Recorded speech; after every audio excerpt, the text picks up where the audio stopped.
Namaste and welcome back to today's episode of Mahabharata Matters. In the previous episode, we saw that the Pandavas had returned to the Kamakyavana. Here in Hastinapura, Duryōdhana and party had heard about their conquests. Karna wanted to hatch a plan to taunt the Pandavas. In the meanwhile, the Pandavas had gone to Dvaitavana to meet the sages and their friends whom they had met earlier. This news too reached Duryōdhana and his friends. Now that was the perfect place to hatch their plan. Karna suggested that he takes permission from his father Dhritarashtra to go and inspect the cattle shed. Hastinapura had a cow shed close to Dvaitavana. So on the pretext of inspecting the cows, Duryōdhana, his brothers Shakuni, Karna set out along with the whole entourage. They took their staff, they took their servants, their wives, an army, and set out to inspect the cattle shed. They quickly inspected the cattle shed for namesake and proceeded further to camp by a lake. This lake was in Dvaitavana. Duryōdhana had heard that the Pandavas were on the other side of the lake. So he wanted to stroll along casually, come upon the Pandavas suddenly, and taunt them with his riches. He wanted to flaunt all his riches, all the luxuries that he was enjoying, while they were living as forest dwellers and wearing tree bark. They were living on alms, and here he had the finest of the foods. He wanted to show off all these things along with his friends and his brothers. He wanted to take a swim in the lake, but then news reached him that a Gandharva had already occupied the lake.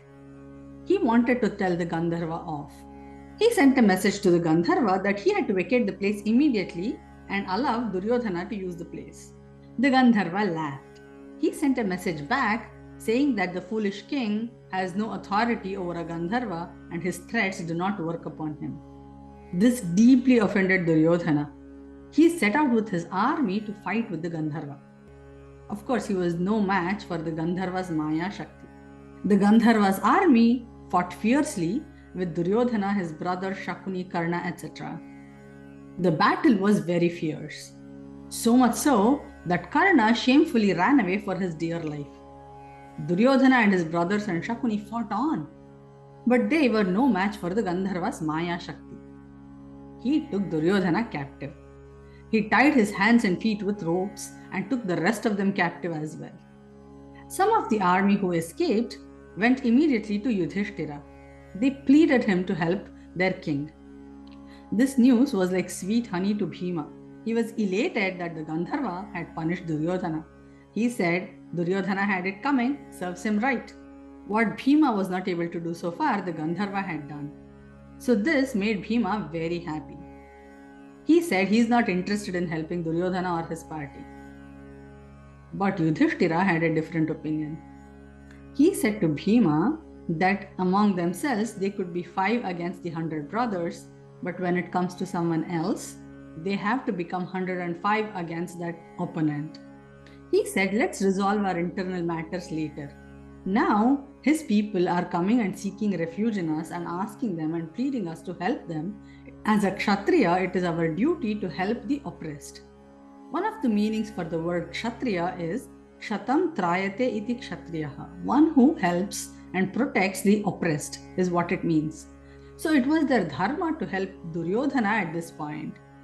Yudhishthira continued to ask Bhima, do you want someone else to do your job? You do not want to keep up your vow? Is that what you want to do? This sobered Bhima immediately. He agreed to go with Arjuna, Nakula and Sahadeva to protect Duryōdhana. They immediately set out in the direction of the Gandharva.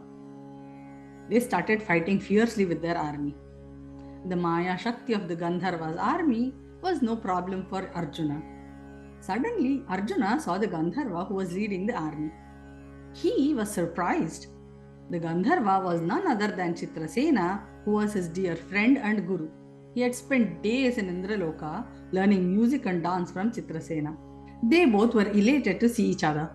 Both the parties dropped their weapons and hugged each other, and they spoke heartily for a long time. At that time, Chitrasena revealed to Arjuna and his brothers that he had come upon the behest of Indra.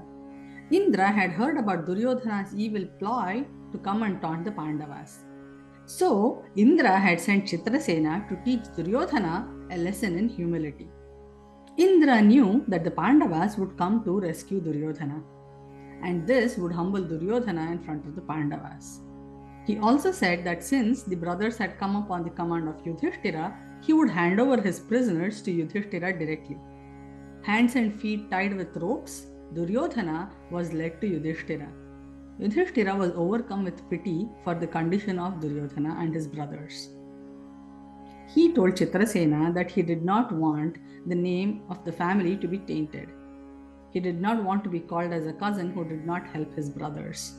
So he requested Chitrasena to release Duryodhana and everyone else and let them go wherever they wanted to go. Saying thus, Yudhishthira released Duryodhana, his brothers, Shakuni, and all the women folk respectfully. Instead of becoming humble, this humiliated Duryodhana intensely. He put his head down in shame and wandered away into the forest all by himself. So, what are our takeaways from the story? Little did Kauravas know that Pandavas did not care for material wealth. They wanted to flaunt it in front of someone to whom it did not matter much. Yudhishthira was magnanimous in doing his Kshatriya dharma. No matter what the internal differences they had, he did not hold it against Duryodhana when he needed help. There is a saying in Kannada, Samsara guttu vyadhi rattu. Samsara means our own family. Guttu means keep it secret. The internal matters of your family should be kept secret. Vyadhi rattu. Vyadhi means disease. Rattu means expose it, tell everyone. Which means if somebody is afflicted in some ailment, we have to share about it to others. Why is this? The reason is somebody may know a cure that we may not already know. So it is better to share about it so we may find remedies from unknown sources. But then our internal conflicts have to stay within. A family is family. The differences among siblings, husband and wife, mother-in-law, daughter-in-law, sister-in-law, sister-in-law, whatever be the relationships. The conflicts have to be resolved among themselves. It's not smart to go around sharing about it to the rest of the world. By doing so, we only become laughing stocks in front of everyone else. The reputation of the family will come down. So what's the point in sharing about the differences within family with the rest of the world and also losing respect along the way? Also, when we taunt people, little do we know that it can boomerang back to us. Bringing trouble to others intentionally is the cheapest way to conduct ourselves. We have to be mindful of how we behave. With these thoughts, we come to the end of today's episode. Remember, in this series, we are discussing matters of Mahabharata because even today, Mahabharata matters. Hari Om.